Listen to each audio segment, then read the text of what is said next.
I have been in public eye for 40 years, but the sort of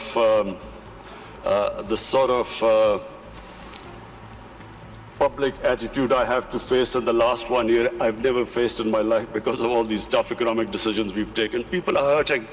بسم اللہ الرحمن الرحیم. السلام علیکم ناظرین, امید ہے آپ سب لوگ خیر خیریت سے ہوں گے. آج عمران خان نے عالمی اقتصادی فورم کے خصوصی سیشن سے خطاب کیا اور کہا یہ جا رہا ہے کہ عمران خان نے یہاں پر معاملہ گول کر دیا کشمیر کا, اور بھارت کے اوپر بھی انہوں نے جو ہے نا تذکرے سے اجتناب کیا. پتہ نہیں ان کی کیا مصلحت تھی, لیکن بہرحال انہوں نے ٹرمپ سے اپنی گفتگو کے اندر جو بھی ان کی میٹنگ تھی اس کے اندر انہوں نے اس کا خاص ذکر کیا, اور شاید ٹرمپ کو لگتا ہے کہ عمران خان اور پاکستان کشمیر کا ذکر کرنے سے خوش ہوتے ہیں, تو اس لیے وہ ہر تقریر کے اندر, ہر میٹنگ کے اندر جب بھی عمران خان کے ساتھ ہوتی ہے تو اس میں وہ کشمیر کے اوپر اپنی ثالثی کے کردار فوری طور پہ آفر کر دیتے ہیں اور کہتے ہیں جی ہم حاضر ہیں, کشمیر پر بات کریں گے. ہم یہ تو بہتر جانتے ہیں کہ اس کے اوپر آگے کوئی حکمت عملی بھی بنے گی, کوئی امریکہ اس کے اندر کوئی ایسی طاقت رکھتا ہے کہ وہ بھارت کو فورس کر سکے. ابھی تک تو کچھ ایسا نظر نہیں آ رہا کشمیر میں. آپ نے حالات دیکھ لیں کہ بدترین جو ہے نا حالات ہیں انسانی, جو ہیومن رائٹس کے آپ جو کہہ سکتے ہیں. تو بہرحال ہم آپ کو عمران خان کی جو تقریر انہوں نے کی ہے اس کے جو اہم پوائنٹس ہیں وہ ہم آپ کو بتاتے ہیں کہ عمران خان نے کہا ہے کہ ہم نے فیصلہ کیا ہے کہ پاکستان کسی جنگ کا حصہ نہیں بنے گا بلکہ صرف امن کا حصہ دار بنے گا. اگر امریکہ اور ایران کے درمیان جنگ چھڑ جاتی ہے تو سب کے لیے تباہ کن ہوگا. صدر ٹرمپ کو بتا دیا ہے کہ ایران کے ساتھ جنگ تباہ کن ہوگی. افغانستان کا مسئلہ حل نہیں ہوا اور ایران سے بڑا مسئلہ ہوگا اگر یہ جنگ ہو جاتی ہے. ہم نے ایران, امریکہ اور جو سعودی عرب کے جو مذاکرات ہیں ان کی ہم کوشش کر رہے ہیں کہ وہ کسی بھی طریقے سے مذاکرات پر آ جائیں. اور اس کے علاوہ عمران خان کا کہنا تھا کہ پاکستان انتہائی اہم ممالک کے درمیان واقع ہے.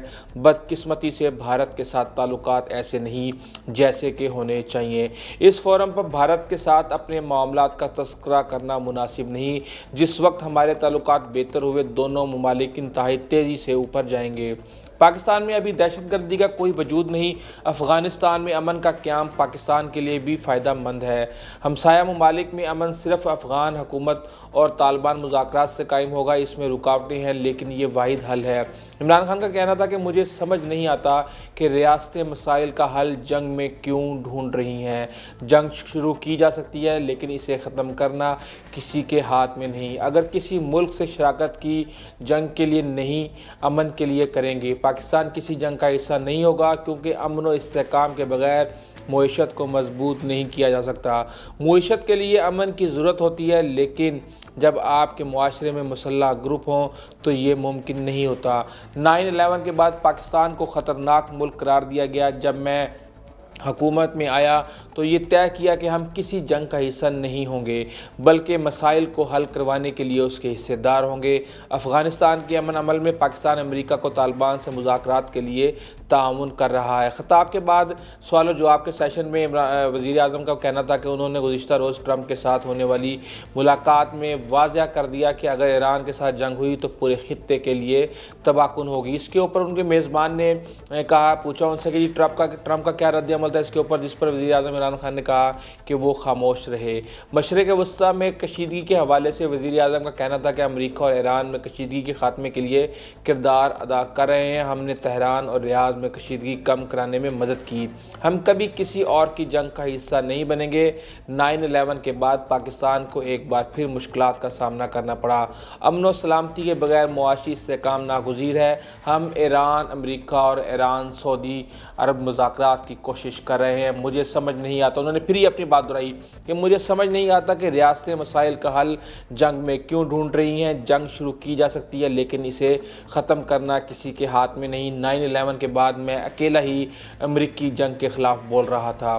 عمران خان کا کہنا تھا کہ اس وقت کے صدر جناب جنرل پرویز مشرف ہمیں بتایا کرتے تھے کہ صرف چند ہفتوں کی بات ہے. اربوں ڈالرز اور لاکھوں جانیں گنوانے کے بعد ہمیں خیال آیا کہ ہم بڑی غلطی کی ہم نے, اور ہم نے بہت زیادہ غلطی کی اور ہمارا ملک تباہی کی جانب گامزن ہے. اس کی وجہ سے جب میں نے اقتدار سنبھالا تو پاکستان میں 10 ارب درخت لگانے کا اعلان کیا جس کے لیے خیبر پختونخوا کے ہمارے تجربے کو استعمال کیا گیا. درخت لگانے ہمارے لیے 2 معنوں میں ضروری ہیں. ایک تو پاکستان میں ماحول کے لیے ضروری ہے اور دوسرا آلودگی سے بچنے کے لیے ضروری ہے کیونکہ لاہور میں آلودگی بڑھ رہی ہے. آپ اپنی معیشت کو امن و استحکام کے بغیر مستحکم نہیں کر سکتے۔ پاکستان نے افغان جنگ میں حصہ لیا اور جب روس افغانستان سے چلا گیا تو پاکستان کو مشکلات کا سامنا کرنا پڑا۔ عمران خان کا کہنا تھا کہ پاکستان میں معدنیات کا بہت بڑا ذخیرہ ہے جسے کبھی دریافت ہی نہیں کیا گیا۔ ہمارے پاس سونے، تانبے اور کوئلے کے بہت بڑے بڑے ذخائر ہیں۔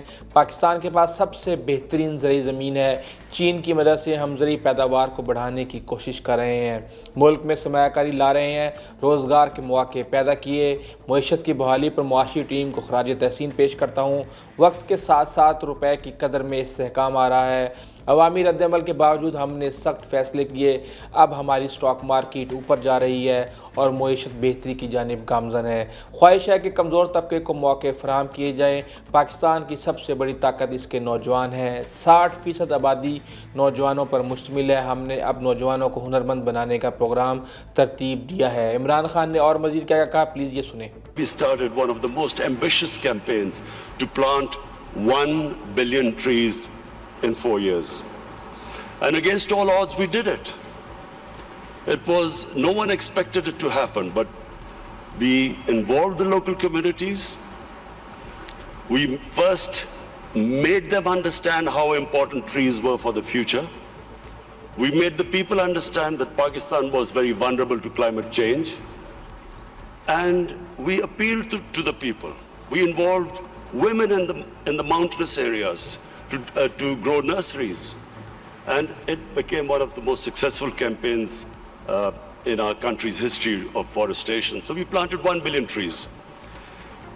So when I became the Prime Minister, I resolved that we would plant 10 billion trees in Pakistan in the next 4 years. And this is now our objective. The experience we learned from the KP province, we are now using that experience to grow these nurseries, involve local communities, especially involve women because they were very good in planting, developing and planting nurseries. So,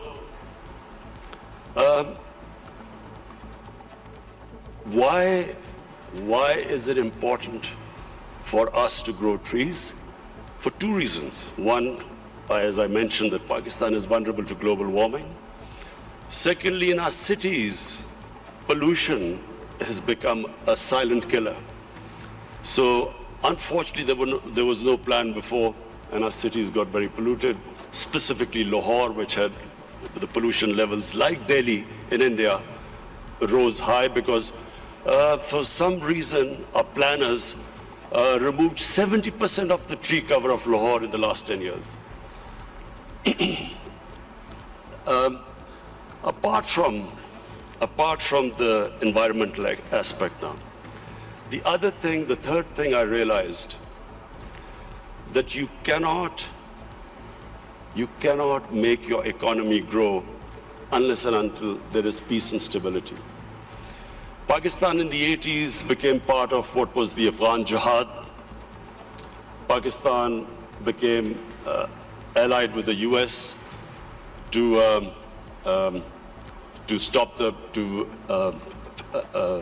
fight for the freedom in Afghanistan from the Soviets. We had militant groups in Pakistan trained to do guerrilla activities in Afghanistan.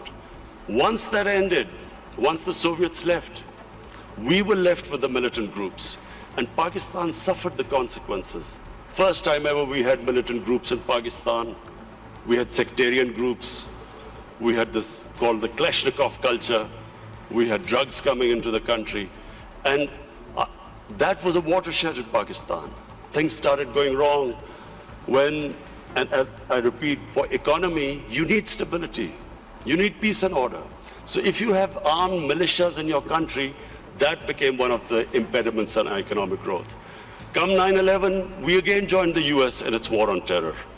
This time, the same militant groups that were created, Pakistan was required to disarm them. So again, we went through this process. 70,000 Pakistanis died in it.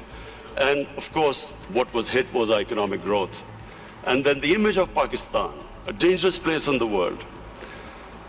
So when I assumed power, I decided, my government decided that from now onwards, Pakistan will only partner another country in peace. We would not become part of any other conflict. We would not join any country in its conflict. And since then, we have played our part. We have tried to ease tensions between Saudi Arabia and Iran. I also tried to, between the United States and Iran, we tried to do our part, play our part in easing tensions. In Afghanistan, in the peace process now, Pakistan is partnering with the United States to get the Taliban to talk to the Afghanistan government. It is the nearest we are to some sort of a peaceful solution in Afghanistan. The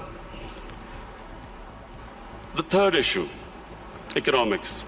When my government came into power, as you mentioned, we inherited the worst economic crisis in our history.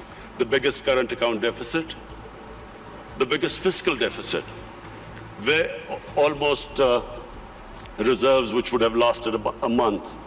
Since then, I must pay tribute to my economic team. And of course, we took very tough decisions. I have been in public eye for 40 years, but the sort of